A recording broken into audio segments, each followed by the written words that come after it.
इस वीडियो में हम class 7th chapter 1 nutrition in plants पढ़ेंगे।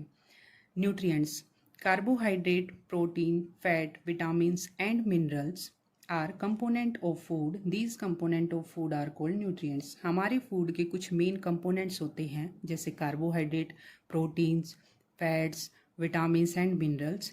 इन्हीं कंपोनेंट्स को हम बोलते हैं न्यूट्रिएंट्स। न्यूट्रिशन क्या होता है? Nutrition is the mode of taking food by an organism and its utilisation by the body. Nutrition क्या है? किसी भी ऑर्गेनिज्म का मोड ऑफ टेकिंग फूड, यानी कि खाने का तरीका, उसको बोलते हैं हम न्यूट्रिशन। मोड ऑफ न्यूट्रिशन को हमने फर्दर दो कैटेगरी में डिवाइड कर रखा है, autotrophic mode of nutrition and heterotrophic mode of nutrition.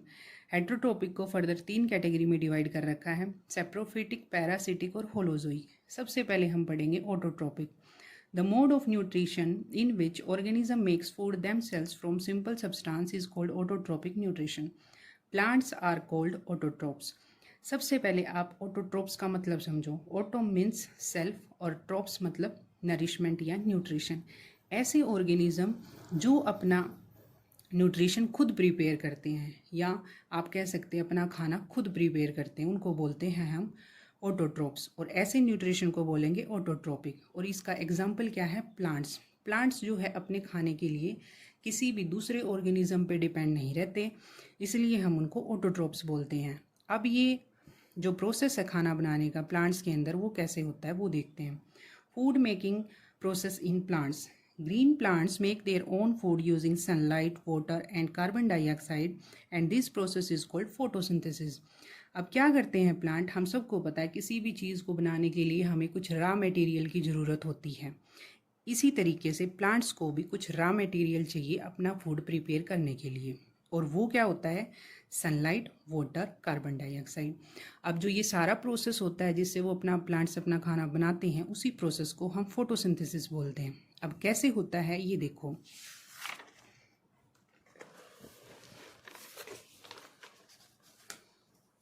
अब देखिए, सबसे पहले हम फोटोसिंथेसिस को एक रिएक्शन के थ्रू दिखाते हैं, क्योंकि ये केमिकल रिएक्शन है। कार्बन डाइऑक्साइड अभी हमने बात करी, जिसका फॉर्मूला होता है CO2 प्लस वाटर, जिसका फॉर्मूला होता है H2O, सनलाइट प्लस क्लोरोफिल की प्रेजेंस में प्लांट्स जो हैं अपना फूड प्रिपेयर करते हैं। किसकी फॉर्म में? कार्बोहाइड्रेट, या आप इसको ग्लूकोज भी बोल सकते हो, जिसका फॉर्मूला होता है C6H12O6। प्लस में हमें बाई प्रोडक्ट ऑक्सीजन भी मिलती है, जो कि प्लांट एनवायरनमेंट में रिलीज कर देते हैं। अब जो ये सारा प्रोसेस है ये कैसे होता है ये देखो। आप सबको पता है ये एक सिंपली एक प्लांट है, और प्लांट के पार्ट्स क्या क्या होते हैं? रूट्स, स्टेम, लीव्स, फ्लावर और फ्रूट्स। अब ये सारी चीज़ें हैं, प्लांट इनको एब्जॉर्ब कैसे करता है? सबसे पहले बात करें कार्बन डाइऑक्साइड की, तो कैसे लेता है प्लांट? From atmosphere. लीव्स के थ्रू जो है प्लांट गैसेस को गेन करता है। सेकेंड वन हमने देखा वाटर। जो वाटर एंड मिनरल्स होते हैं वो प्लांट सोइल से लेता है। किसके थ्रू? रूट्स के थ्रू। अब जो थर्ड देखा आपने कि सनलाइट, किसकी प्रेजेंस में हो रहा है ये काम? सनलाइट और क्लोरोफिल। सनलाइट आप सबको पता है अल्टीमेट सोर्स ऑफ एनर्जी जो अर्थ पे है वो सन है। सन से जो है प्लांट एनर्जी को गेन करेगा। थर्ड देखा आपने क्लोरोफिल। क्लोरोफिल क्या होता है? ग्रीन कलर का पिगमेंट होता है लीव्स के अंदर, जो कि सनलाइट को कैप्चर करता है और फोटोसिंथेसिस में हेल्प करता है। Leaves have green pigment called chlorophyll, it helps to capture sunlight. अब जो ये सारे प्रोसेस के बाद लास्ट में हमने क्या देखा कि ऑक्सीजन जो है रिलीज हो रही है। अब आप सोचते होंगे कि ऑक्सीजन जो है या कोई भी गैसियस फॉर्म है वो प्लांट के अंदर एंटर कैसे करती है? आप सबको पता है कि ह्यूमंस के अंदर नोस्ट्रिल्स होते हैं जिनसे हम रेस्पायर करते हैं। ठीक इसी तरीके से प्लांट के अंदर भी नोस्ट्रिल्स होते हैं। आप सब ने कभी देखा हो माइक्रोस्कोप के अंदर लीव्स को रख के देखा हो, तो उसके सरफेस के ऊपर छोटे छोटे पोर्स प्रेजेंट होते हैं। उन्हीं पोर्स को जो है हम स्टोमेटा बोलते हैं, या आप नोस्ट्रिल्स बोल सकते हो प्लांट की। अब जो स्टोमेटा होता है उसका स्ट्रक्चर कुछ ऐसा होता है, जिसके अंदर गार्ड सेल होती हैं, स्टोमेटल ओपनिंग होती है। ये है वो ओपनिंग जिससे गैसेस का एक्सचेंज होता है। ये छोटे छोटे पोर्स प्रेजेंट होते हैं हमारी लीफ के अंदर। अब क्या होगा, इससे जो है गैसेस एक्सचेंज हो रही है। इसके साइड में जो है आपको बीन शेप की स्ट्रक्चर दिख रहा है, ये होती है गार्ड सेल, जो कि इसके ओपनिंग और क्लोजनिंग में हेल्प करता है। अब स्टोमेटा बताया मैंने आपको, tiny pores present on surface of plant leaves stromata helps in gaseous exchange, और किस में हेल्प कर रहा है ये? गैसियस एक्सचेंज में। आई होप आपको ये सारा प्रोसेस समझ में आ गया होगा। फिर देखते हैं हम नेक्स्ट। हमने मोड ऑफ न्यूट्रिशन को जो है 2 पार्ट्स में डिवाइड किया था, ऑटोट्रोपिक और हेटरोट्रोपिक। ऑटोट्रोपिक हमने जो है पढ़ लिया है। सेकंड है heterotropic nutrition, a mode of nutrition in which organism depend upon other organism for food to survive, called heterotropic nutrition. अभी पीछे जो है हमने ऑटोट्रोपिक को ब्रेक करके पढ़ा था। ऑटो मीन्स सेल्फ और ट्रोपिक मतलब या ट्रोप्स मतलब नरिशमेंट या न्यूट्रिशन। ऐसे ही आप इसको ब्रेक कर सकते हो। हेट्रो का मतलब होता है अदर, और इसी से आप समझ गए होंगे ये ऐसे ऑर्गेनिज्म हैं हेट्रोट्रोप्स जो अपने फूड के लिए किसी दूसरे ऑर्गेनिज्म के ऊपर डिपेंड रहते हैं। उनको बोलते हैं हम हेट्रोट्रोप्स या हेट्रोट्रोपिक न्यूट्रिशन। अब उसी में हमने उनको 3 कैटेगरी में डिवाइड किया था। पहला है parasitic nutrition, a mode of nutrition in which one organism the parasite drives it's nutrients from another living organism the host. Example है कसकटा। आप इसको एग्जाम्पल से ध्यान में रखना। आपने आसपास देखा होगा किसी भी एक बड़े ट्री के ऊपर एक जो है येलो कलर की बेल सी दिखाई देती है आपको, जो कि अमर बेल भी बोलते हैं उसको। वो क्या होता है, वो अपना न्यूट्रिशन उस ट्री से लेगी। वो ट्री उसके लिए क्या है, होस्ट। और जो अमर बेल है वो क्या है, एक पैरासाइट है। पैरासाइट क्या होता है, किसी भी होस्ट बॉडी से अपने न्यूट्रिशन को लेता है। इसी को बोलते हैं पैरासिटिक न्यूट्रिशन। और भी बहुत सारे इसके जो हैं एग्जाम्पल हैं, जैसे हेडलिस है। सेकंड है saprophytic nutrition, organism with saprophytic nutrition feed on dead and decaying matter. अब जो ये सेप्रोट्रोप्स होते हैं ये क्या करते हैं, अपना खाना किसी भी डेड या डिकेइंग मैटर से लेते हैं। इन्हीं को बोलते हैं हम सेप्रोट्रोप्स या सेप्रोफिटिक न्यूट्रिशन। एग्जाम्पल क्या है, फंगी और बैक्टीरिया। थर्ड है हमारा holozoic nutrition. This type of nutrition involves the injection of solid और liquid food which is then digested internally with the organism. आप इसको ऐसे समझ सकते हो जैसे कि हम हैं ह्यूमंस। कैसे लेते हो आप, जो भी हमारा खाने का तरीका है सेम उसी प्रोसेस को बोलते हैं हम होलोजोइक न्यूट्रिशन।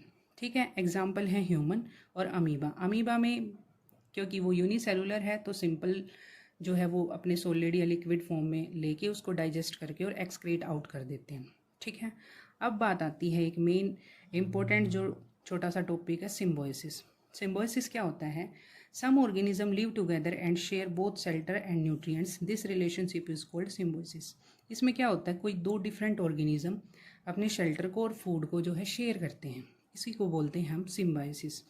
अब सिम्बायोसिस के कुछ एग्जाम्पल देखिए, जैसे कि पल्सिस प्लांट होते हैं, जितनी भी दालें होती हैं उन प्लांट्स के अंदर नोड्यूल्स होते हैं रूट्स के अंदर, वहाँ पे बैक्टीरिया है। अब देखिए प्लांट को सिर्फ मिनरल्स और न्यूट्रिएंट्स ये तो चलो वो लेगा, लेकिन प्रोटीन्स का जो मेन पार्ट होता है वो नाइट्रोजन होता है, या कोई और भी आप कंपोनेंट लगा सकते हो। तो उनको भी लेने का प्लांट का कुछ अलग अलग तरीका होता है। जैसे ये एग्जाम्पल है सिम्बायोसिस का, रूट्स ऑफ पल्सिस या प्लस राइजोबियम बैक्टीरिया। अब क्या होता है पल्सिस में, provide shelter and food to the rhizobium bacteria. अब ये राइजोबियम क्या है, ये एक बैक्टीरिया है जो कि पल्सिस प्लांट की रूट्स के अंदर रहता है। अब ये पल्सिस का प्लांट क्या करेगा, उसको शेल्टर देगा और फूड देगा, प्लस में राइजोबियम भी तो उसके लिए कुछ करेगा, provide usable form of nitrogen to the plant. अब नाइट्रोजन की जो सिंपलर फॉर्म है वो प्लांट को प्रोवाइड कराता है ये बैक्टीरिया। अब क्या होता है, हमारे एटमॉस्फेयर में जो नाइट्रोजन है वो उसको डायरेक्टली प्लांट ऐसे ही नहीं ले सकता, उसको कुछ सिंपलर फॉर्म में ब्रेक करना पड़ता है, जो कि ये बैक्टीरिया जो हैं हेल्प करते हैं उनको। तो इसमें क्या हुआ, दोनों का फ़ायदा हो रहा है, दोनों एक शेल्टर भी और फूड भी शेयर कर रहे हैं। ठीक है, सेकंड एग्जांपल है लाइकन। लाइकन क्या होता है, एक एसोसिएशन है फंगस की प्लस एल्गी की। इसमें भी सेम यही केस होता है। फंगस तो क्या करती है, शेल्टर प्रोवाइड करती है प्लांट को, और एल्गी क्या करती है, न्यूट्रिशन देती है फंगस को। तो दोनों क्या कर रहे हैं, फूड और शेल्टर को शेयर कर रहे हैं। ये भी एक सिम्बायोसिस का एग्जांपल है। अब एक छोटा सा और इम्पोर्टेंट टॉपिक है इंसेक्टिवोरस प्लांट्स। इंसेक्टिवोरस प्लांट क्या होते हैं, बहुत ही इंटरेस्टिंग टॉपिक है ये। देखिए, insectivorous plants are also known as carnivorous plant. Insectivorous यानी कि जो इंसेक्ट को खाता होगा, उन प्लांट की बात कर रहे हैं और उन्हीं को हम कार्निवोरस प्लांट भी बोलते हैं। ये क्या करते हैं? These plant grow in places where soil is poor in nutrition, especially where soil is less in nitrogen. These plants need to obtain the required nutrients from other sources. अब क्या करते हैं? इन प्लांट की habitat कुछ ऐसी है कि और तो न्यूट्रिशन मिल जाता है इनको, लेकिन नाइट्रोजन जो है मेन कंपोनेंट है किसी भी ह्यूमन की या किसी भी ऑर्गेनिज्म की बॉडी का, वो नहीं मिल पाता इनको। तो उसको गेन करने के लिए इनके पास कुछ अलग सा है। वो देखिए एग्जाम्पल है जैसे पिचर प्लांट। पिचर प्लांट में भी यही होता है, जैसे कि ये एक मॉडिफाइड लीव्स है पिक्चर प्लांट की। उसमें क्या होता है? ये एक लिड है, यहाँ पे क्या होगा? कोई भी इंसेक्ट्स जो है वो आके बैठेगा और ये प्लांट अपनी लिड को बंद कर लेगा। अंदर क्या होता है? ये कुछ डाइजेस्टिव जूस सिक्रेट करेगा, जिससे कि जो इंसेक्ट आया था उसको डाइजेस्ट करके अपने जो इसको न्यूट्रिएंट की ज़रूरत थी, स्पेशली नाइट्रोजन, उसके लिए ये अपनी नीड को पूरा करेगा। अब इसको स्टेप वाइज देखें तो देखिए, insect land in the picture. Insect क्या करेगा? मान लो यहाँ पे लैंड कर गया, फिर आएगा lid close and insect trapped inside the. अब क्या होगा? जैसे ही इंसेक्ट ने यहाँ पे आके बैठा, ये लिड जो है बंद हो जाएगी। फिर क्या करेगा? Pitcher plant secrete digestive juice. अब यहाँ पे क्या होगा? ये जो प्लांट है कुछ डाइजेस्टिव जूस सिक्रेट करेगा। Insect digested by these digestive juice, और जो ये जूस सिक्रेट हुआ है ये इस इंसेक्ट को डाइजेस्ट कर लेगा और अपने न्यूट्रिशन को ले लेगा।